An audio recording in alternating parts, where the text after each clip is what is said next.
Jacob loved Joseph more than any of his other sons and made him a special robe, an outward sign that Joseph carried a different kind of favor in the family. The brothers didn't just feel left out. They felt replaced, and that wound began to rot into hatred. Joseph's dreams poured petrol on that hatred. In one dream, his brother's sheaves bowed to his. In another, even the sun, moon, and stars bowed down. Joseph didn't just have dreams, he had dreams that sounded like destiny. And the brothers didn't hear future. They heard humiliation.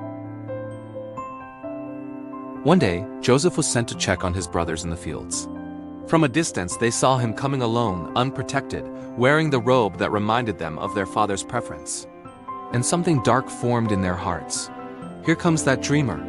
Let's kill him, Reuben, the oldest, tried to stop the murder. He convinced them to throw Joseph into a pit, instead planning to rescue him later. Joseph's cries echoed from the pit, but their hearts were already shutting down. They could have stopped. They didn't.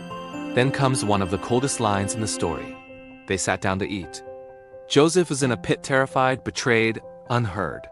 And above him, his brothers chew their food like nothing is happening. Sin becomes easier when you learn to eat with it. Judah proposed a cleaner evil. Why kill him? Let's sell him. Midianite Ishmaelite traders passed by, and Joseph was pulled from the pit and sold for 20 shekels of silver. Just like that, the brother they grew up with became merchandise. A life was traded for profit, and they walked away. To cover their crime, they slaughtered a goat and dipped Joseph's robe in blood. They brought it to their father and let him reach the conclusion himself. Jacob recognized it and collapsed into grief. Joseph has surely been torn to pieces. He mourned many days, refusing comfort. The brothers watched their father die slowly inside and kept the secret. Time passed, but sin doesn't disappear, it waits.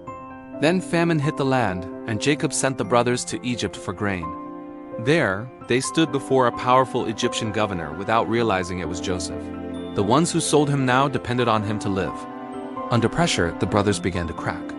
They whispered to each other, "Surely we are being punished because of our brother. We saw how distressed he was." But we would not listen, Reuben added. "Didn't I tell you not to sin against the boy?" For the first time, they named it. What we did was evil. And the regret wasn't just fear, it was memory returning like a storm. When the moment finally came, Joseph could no longer hold it in. He wept so loudly Egyptians heard it, then said the words that shook the room. "I am Joseph." The brothers were terrified because truth had caught up. But Joseph didn't answer their guilt with revenge. He said, "Do not be distressed, because it was to save lives that God sent me ahead of you."